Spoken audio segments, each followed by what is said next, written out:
Oil-free, dairy-free, gluten-free, super crispy, super healthy, super quick and easy, super tasty, super spicy snack. Made with healthy pointed peppers. Wes takes paprika chips to a whole new level. So spicy, so crispy, so good.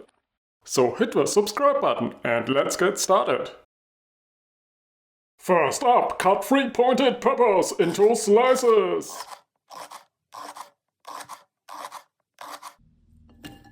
Next, pour a quarter cup of tahini into a bowl.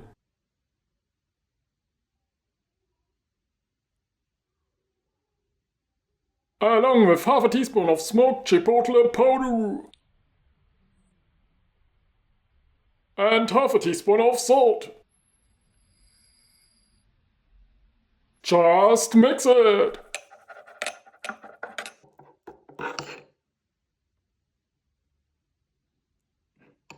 And combine it with the pepper slices.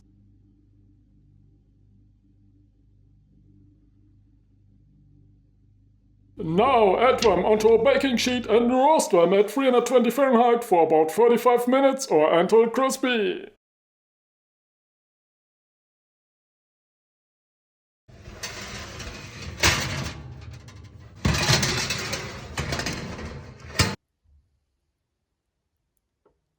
And enjoy a super spicy and super healthy snack! Thanks for watching.